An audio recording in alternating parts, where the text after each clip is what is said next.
Hello friends, welcome to my YouTube channel chemistry by Swati. आज की इस वीडियो में हम आयनिक इक्विलिब्रियम में एक्सप्लेनेशन ऑफ वाटर का टॉपिक पढ़ेंगे। वाटर का नेचर कैसा होता है? वाटर जो होता है वो न्यूट्रल होता है। तो अगर देखें हम एच आयन कंसंट्रेशन और ओ एच आयन कंसंट्रेशन के टर्म्स में, तो वाटर इज न्यूट्रल और एच आयन की वैल्यू जो होगी वो 10⁻⁻⁷ और ओ एच आयन की वैल्यू 10⁻⁷ मोलैरिटी होती है, मोल पर लीटर होती है।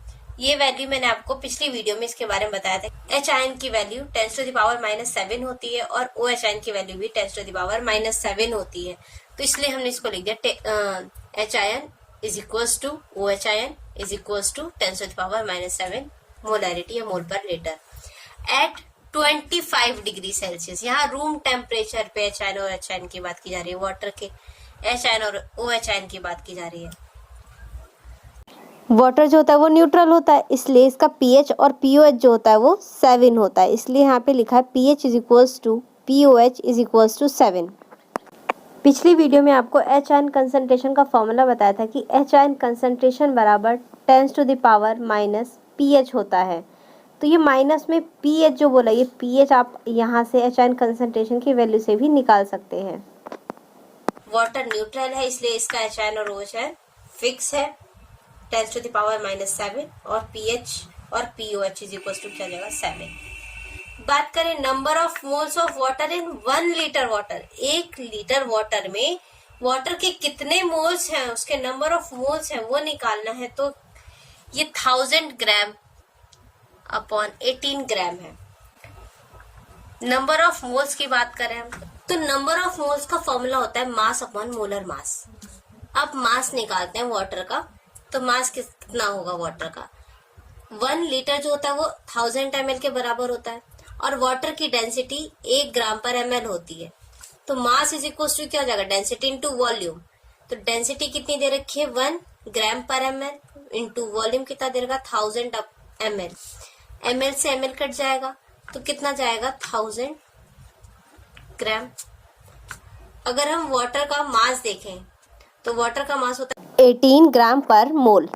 दोनों की वैल्यू यहाँ हम पुट कर दें इसमें, तो 1000 ग्राम अपॉन 18 ग्राम पर ग्राम पर मोल। तो इसको जब आप काटेंगे, डिवाइड करेंगे, तो इसका आंसर आ जाएगा 55.5 मोल्स। तो ये वैल्यू कैसे आई? नंबर ऑफ मोल्स निकाल रहे हैं वाटर का, वो भी 1 लीटर वाटर में कितना है नंबर ऑफ मोल्स उसको निकाला है। तो इसकी वैल्यू क्या है? 55.5 मोल्स। कंसंट्रेशन की टर्म्स में बात करें तो 55.5 मोल पर लीटर होगा। Concentration of H ion and O H ion in 1 litre water. 1 litre water में एच आयन की कंसंट्रेशन और ओ एच आयन की कंसंट्रेशन कितनी होती है? 10⁻⁷। एच आयन की concentration 10⁻⁷ mole per litre. Concentration की टर्म्स में बोला तो यूनिट लगाना जरूरी है, मोल पर लीटर। और ओ एच आयन की कंसंट्रेशन कितनी जाएगी? मोल पर लीटर, वो भी 10⁻⁷। OH is equal to 10⁻⁷ mole per litre. Number of water molecule in 1 litre water is equal to 55.5 Na। Na का मतलब यहाँ पे एवोगैड्रो नंबर है जिसकी वैल्यू फिक्स होती है 6.022 इंटू 10⁻23।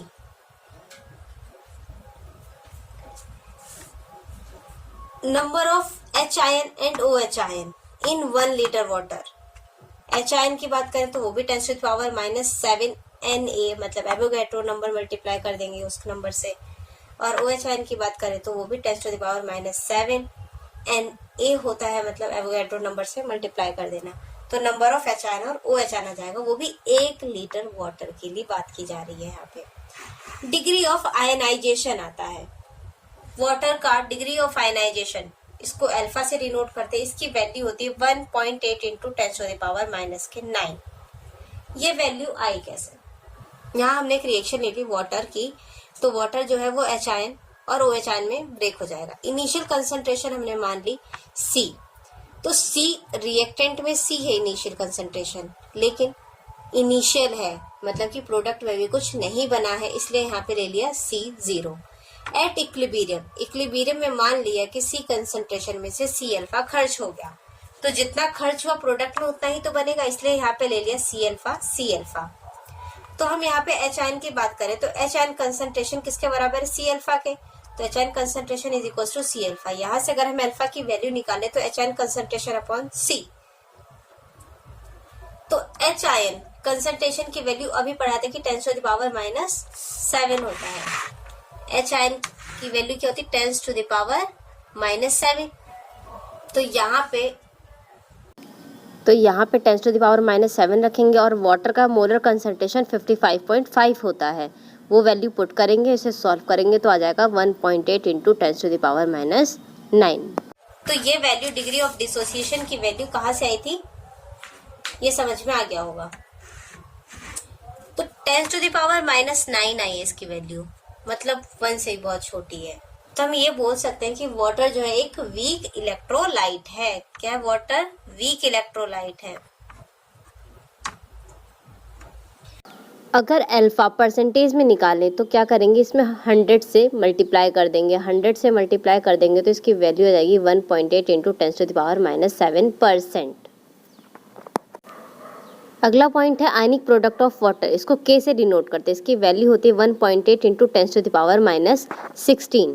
आयनाइजेशन कांस्टेंट की बात कर रहे हैं हम यहाँ पे। आयनाइजेशन कांस्टेंट को के से डिनोट करते हैं और के इज इक्वल टू क्या होता है? Product concentration of product upon concentration of reactant. तो वाटर के आयंस किस में ब्रेक होते हैं? एच आयन और ओ एच आयन में। ये प्रोडक्ट में है तो concentration of product upon concentration of reactant. Reactant में वाटर मॉलिक्यूल था तो कंसंट्रेशन ऑफ वाटर मॉलिक्यूल।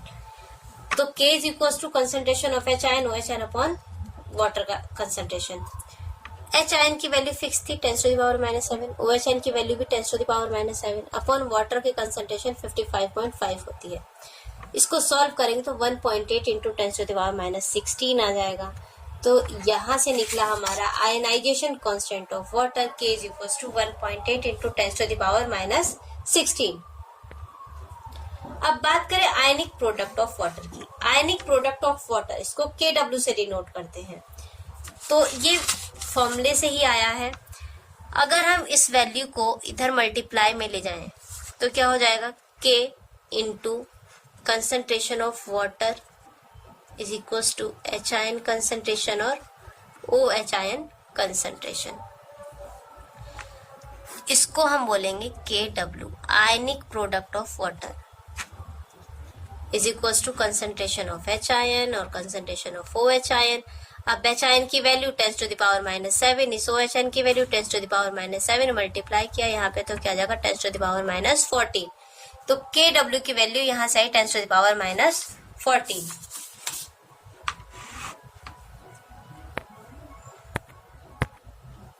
एक बात ध्यान रखेंगे, PKW बराबर PH प्लस POH होता है। PH की वैल्यू अभी आपको ऊपर बताई थी क्या होती? 7। PH और POH की वैल्यू क्या होती है? 7। ये वैल्यू अगर हम यहाँ पुट करें तो PH की वैल्यू 7, POH की वैल्यू 7 इज इक्वल टू 14। तो PKW बराबर क्या हो जाएगा? 14 और KW बराबर 10⁻⁻14। ये सब आपको याद रखना है फॉर्मूला। तो PKW की वैल्यू आ गई 14 और PH और POH की वैल्यू क्या होती है? 7। तो हम ये बोल सकते हैं कि PH is equal to PKW by 2, क्योंकि PKW की वैल्यू क्या होती है? 14 डिवाइडेड बाय 2, तो ये 7 टाइम कट जाएगा तो PH के बराबर आ गया और POH भी 7 के बराबर ही होता है। तो PH और POH की वैल्यू भी 7 ही होती है। तो हम इसको लिख सकते हैं PH बराबर POH is equal to PKW by 2। तो एक टेबल आपको याद रखना है यहाँ पे। At 25 degree Celsius, at 90 degree Celsius KW की वैल्यू जो होती है 25 डिग्री सेल्सियस पे 10⁻⁻14 होती है, 90 डिग्री सेल्सियस पे 10⁻⁻12। KW की वैल्यू 14, 90 डिग्री सेल्सियस पे 12। PH is equal to pOH. तो पीएच की वैल्यू या पीओएच की वैल्यू की बात करें तो 7 होती है और 90 डिग्री सेल्सियस पे 6 होती है। एच आयन कंसेंट्रेशन और ओ एच आयन कंसेंट्रेशन की वैल्यू 25 डिग्री सेल्सियस पे 10 टू द पावर -7 और 90 डिग्री सेल्सियस पे 10 to the power -6। PH plus pOH is equal to क्या होता है पीकेडब्ल्यू, और पीकेडब्ल्यू की वैल्यू 14 होती है 25 डिग्री सेल्सियस पे, और 90 डिग्री सेल्सियस पे इसकी वैल्यू होती है 12। तो आज की वीडियो में हम बस इतना ही पढ़ेंगे। मिलते हैं अगली वीडियो में।